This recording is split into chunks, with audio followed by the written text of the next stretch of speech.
صحیح بخاری اور صحیح مسلم کی متفقن علیہ حدیث ہے کتاب الجنائز چیپٹر میں کہ قبر میں 4 سوالات کیے جائیں گے. 4 کا عدد موجود نہیں لیکن سوال جو بتائے گے وہ میں گن کے بتا رہا ہوں 4 ہے. کہ قبر میں یہ سوال ہوں گے. پہلا سوال ہوگا مر ربو کا، بتا تیرا رب کون ہے. دوسرا سوال ہوگا ما دینوں کا، تیرا دین کیا ہے. تو کیا خیال ہے کہ بریلوی، دیوبندی، اہل حدیث، شیعہ یہ جواب دیا جائے گا یا کہا جائے گا دین الاسلام، میرا دین اسلام ہے. تو اگر قبر میں جا کر اسلام دین ہے تو قبر سے باہر بھی اسلام ہی دین ہونا چاہیے. ان مولویوں کو چھوڑو، ان شیخ الحدیث، شیخ القرآن اور مفتی اعظم اور فلانا اعظم، ان کو چھوڑو، انہوں نے اپنی قبروں میں جانا ہے، پتہ نہیں ان کے ساتھ کیا ہو رہا ہوگا. ہم تو اس کتاب کے پابند ہیں، سیدھی سی بات ہے. وہ اپنے اعمال اپنے ساتھ لے گئے، ہم کسی کے پابند نہیں ہیں. ہمیں ہمارے محبوب صلی اللہ علیہ وسلم بتا گئے کہ مومن جو ہے جواب دے گا میرا دین اسلام ہے. اب ہمارے حساب سے تو ایک تیسرا سوال بھی ہونا چاہیے تھا کہ تمہارا مسلک کیا ہے. اور جی اسلام تو ساری کہتے ہیں، مسلمان تو ساری کہتے ہیں.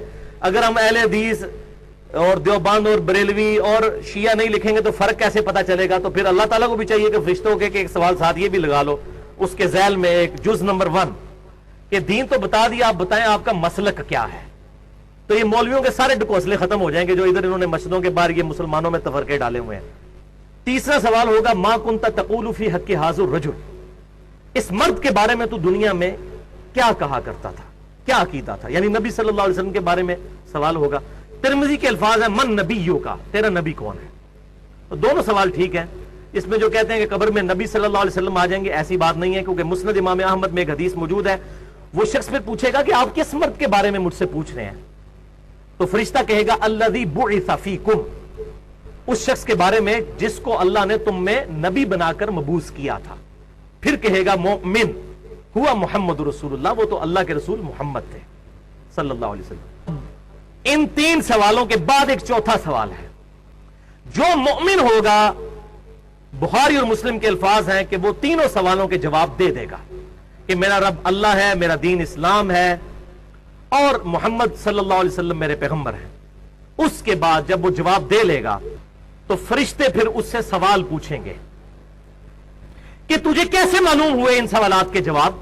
یہ چوتھا سوال ہے جو چھپایا ہوا ہے مولویوں نے، کیونکہ مولویوں کی روٹی بند ہوگی یہ چوتھا سوال بتا دیں. یہی تو اصل چیز ہے، صراط مستقیم اسی سے تو ملنا ہے. تو چوتھا سوال فرشتے یہ پوچھیں گے کہ تجھے کیسے معلوم ہوا، تو نے کیسے یہ سوالوں کے جواب دے دیے. تو وہ مومن کہے گا میں نے کتاب اللہ پڑھی تھی تو میں نے اس کتاب کی تصدیق کی اور میں ایمان لے کر آیا. میں نے کیا چیز پڑھی تھی؟ کتاب اللہ. اور انڈیا، پاکستان اور بنگلہ دیش کا مولوی کہتا ہے قرآن و سنت ڈائریکٹ نہ پڑھنا، گمراہ ہو جاؤ گے. اور بخاری اور مسلم کے الفاظ اسی حدیث میں ہے کہ آپ صلی اللہ علیہ وسلم نے اس کے بعد سورہ ابراہیم آیت نمبر 27 جو ہے وہ تلاوت فرمائی. یثبت اللہ الذین آمنوا بالقول الثابت، اللہ تعالیٰ ثابت قدم کر دیتا ہے ایمان والوں کو اس صحیح قول کے اوپر. صحیح قول کون سا؟ کہ میرا رب اللہ ہے، میرا دین اسلام ہے اور میرے پروفٹ آپ صلی اللہ علیہ وسلم ہیں. فی الحیات الدنیا، اس دنیا کی زندگی میں بھی، وفی الآخرہ اور آخرت کی زندگی میں بھی. اور آخرت کی پہلی منزل قبر ہے، صحیح مسلم کی حدیث ہے، جو مر گیا اس کی آخرت شروع ہوگی. وَيُضِلُّ اللَّهُ الظَّالِمِينَ، اور اللہ تعالیٰ ظالموں کو گمراہ کر دیتا ہے. ظالم کون ہے؟ جو کتاب نہیں پڑھتے. وہ آگے آ جائے گا. ابھی تو منافق نے جو جواب دینے ہیں اور اس کے جواب میں چوتھا سوال جو فرشتے کریں گے وہ آگے میں بتاتا ہوں. تو گمراہ کر دیتا ہے اللہ تعالیٰ ان ظالموں کو، خود نہیں گمراہ کرتا، انہوں نے گمراہی خریدی ہے. وَيَفْعَلُ اللَّهُ مَا يَشَاءُ، اور اللہ تعالیٰ جو چاہتا ہے کرتا ہے. اللہ تعالیٰ کوئی روک نہیں سکتا، زبردستی تو اس نے ہدایت نہیں دینی ہے. ہاں جو چاہتا ہے گمراہی اس کو دے گا، اور جو ہدایت چاہے گا وَالَّذِينَ جَاهَدُوا فِينَا لَنَهْدِيَنَّهُمْ سُبُلَنَا، سورہ العنکبوت کی آخری آیت ہے. جو لوگ ہماری راہ میں کوشش کریں گے ہم ان کے لیے اپنی راہیں کھول دیں گے. ہاں جی، اب آ جائیے جناب، منافق کے ساتھ کیا ہوگا. پہلا سوال پوچھا جائے گا مر ربو کا، تیرا رب کون. وہ کہے گا ہائی ہاتا لا ادری، ہائے افسوس مجھے کچھ پتا نہیں، مجھے کچھ پتا نہیں. وَلِعَوْذُ بِاللَّهِ تعالی. آپ ذرا حسرت کا اندازہ لگائیں اس وقت جب انسان پر ہوگی. یہ نہ سمجھیے گا کہ یہ جو دنیا میں کلمے پڑھتے رہتے ہیں تو آخرت میں بھی کلمہ پڑھ لیں گے. اس طرح نہیں ہوگا, اتنا سوکھا کام نہیں ہے. وہ تو حدیث میں بتا چکا صحیح بخاری سے شروع میں کہ جس نے میری اطاعت کی وہ جنت میں جائے گا, اور جس نے میری نافرمانی کی اس نے میرا انکار کر دیا. انکار کرنے والے, جس نے دنیا میں رسول اللہ کی ماننے سے انکار کر دیا صلی اللہ علیہ وسلم, قبر میں کیسے رسول اللہ کو مان لے گا وہ؟ اللہ اکبر. منافق سے دوسرا سوال ہوگا, وہ کہے گا مجھے نہیں پتا. تیسرا سوال ہوگا, مجھے کہے گا مجھے نہیں پتا. اللہ اکبر. پھر چوتھا سوال اس سے ہوگا, وہ تجھے سوالوں کے جواب کیوں نہیں آ رہے؟ فرشتے پوچھیں گے یہ چوتھا سوال منافق سے, یا وہ جو گناہگار شخص ہے اس سے. تو اب آگے سے سنیں وہ کیا کہے گا. میرا خیال ہے اکثریت, اللہ معافی دے, شاید پاکستانیوں کی اسی جواب پر ہوگی. وہ کہے گا میں وہی کہتا تھا جو لوگ کہتے تھے, سن سنا کے سنی. یہ الفاظ بخاری اور مسلم دونوں میں موجود ہیں, اور میں انٹرنیشنل نمبر بھی بخاری کا بتا دوں, 1374 کتاب الجنائز میں. اب یہاں پر بات ختم نہیں ہوئی. فرشتے پھر اس کو ڈانٹتے ہوئے کہیں گے تم نے خود پڑھ کر حق حاصل کرنے کی کوشش کیوں نہیں کی. یہ بھی اسی بخاری 1374 میں الفاظ ہیں, تم نے خود پڑھ کر حق حاصل کرنے کی کوشش کیوں نہیں کی. آگے پھر میں حق بجانب ہوں نا, کہ پھر وہ آگے اس کو کہنا چاہیے. وہ قیامت والے دن تو کہے گا, وہ امام الانبیاء کی دعوت قرآن والے میں بھی ہے, اے اللہ ہمارے بزرگوں کو دگنا عذاب دے کہ ان کی وجہ سے ہم گمراہ ہوئے. تو پھر وہ کہے گا نا یہ سانو بزرگاں نے مار چھڑیا, انہوں نے دگنا عذاب دو. قرآن کے الفاظ ہیں, سورۃ العذاب کا آخری رکوع پڑھ کے دیکھ لیجئے, اے اللہ ہمارے بزرگوں کو دگنا عذاب دے. اور سورہ حامیم السجدہ میں تو اس سے بھی سخت الفاظ ہیں, اے اللہ ہمارے بزرگوں کو ہمارے حوالے کر, ہم انہیں اپنے پاؤں کے نیچے روندیں جن کی وجہ سے ہم گمراہ ہوئے. ایک قادیانی اگر قادیانی بزرگوں سے ہی مسئلے پوچھے گا, اس کو ختم نبوت کہاں سے سمجھ آئے گی؟ اسی طریقے سے باقی مکتبہ فکر کے لوگ بھی اگر اپنے اپنے بابوں کے پیچھے چلیں گے, خود نہیں پڑھیں گے. اب یہ اس کو پھر آگے کہنا چاہیے کہ جی یہ تو علماء کا کام ہے پڑھنا, جس طرح کہ ہمارے مولویوں نے پٹی پڑھا دی ہے, جی علماء کا کام ہے پڑھنا. فرشتے کہیں گے تو نے خود پڑھ کر کیوں نہیں حق حاصل کرنے کی کوشش کی؟ آلے بھی مسئلہ ختم نہیں ہوا.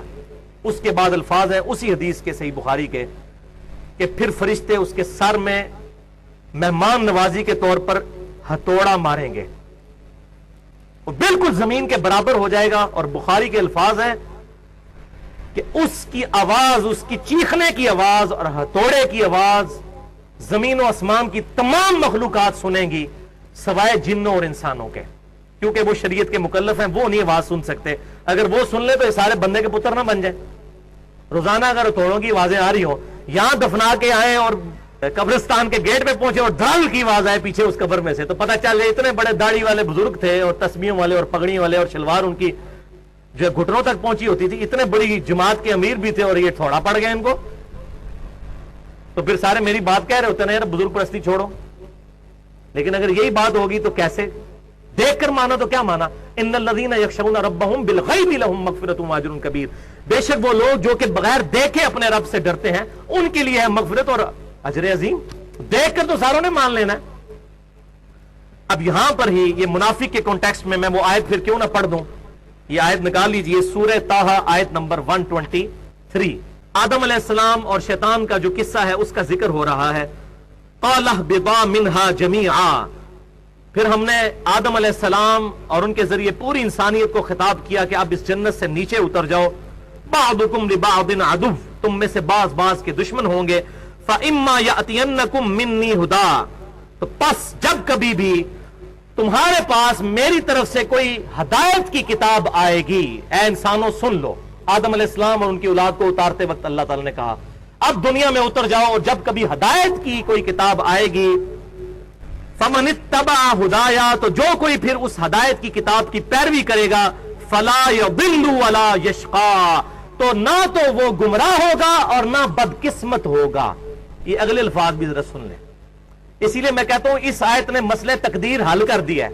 جو لوگ کہتے ہیں جی اللہ تعالیٰ چاہتا تو ہمیں ہدایت دے دیتا, اللہ تو چاہتا ہے, اللہ نے تو ہدایت دی ہوئی ہے, اور جی اللہ کی توفیق تو اللہ نے دی ہوئی ہے.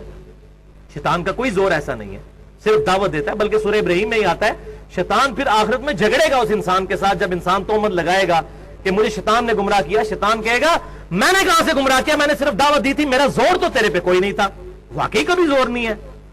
آج گورنمنٹ آف پاکستان اناؤنسمنٹ کرے کہ فجر کی نماز جو تکبیر اولیٰ سے پڑھے گا اس کو 5,000 روپیہ فی نماز دیا جائے گا، شیطان سارے دنیا کے اکٹھے ہو جائیں، شیطان کا باپ بھی آ جائے کسی کو مسجد میں جانے سے نہیں روک سکے گا، یہ سارے شیطان ختم ہو جائیں گے خود بخود۔ تو ہم اندر کی ہماری یہ اپنی ول ہوتی ہے، ہماری اپنی خواہش ہی نہیں ہوتی۔ تو اللہ تعالیٰ فرما دیا جو ہدایت کی کتاب کی پیروی کرے گا نہ تو گمراہ ہوگا اور نہ بدقسمت ہوگا۔ اس سے یہ پتا چل گیا کہ جو خود قرآن کو نہیں پڑھتا اس نے بدقسمتی خود کمائی ہے، نہ کہ وہ اللہ تعالیٰ نے اس کو بدقسمت ڈکلیئر کیا ہے۔ ولا یشقا، شکی نہیں ہوگا وہ۔ شقی کہتے ہیں عربی میں بدقسمت کو، سعید کہتے ہیں خوش قسمت کو۔ تو مسئلہ تقدیر بھی الحمدللہ اس حوالے سے حل ہو گیا۔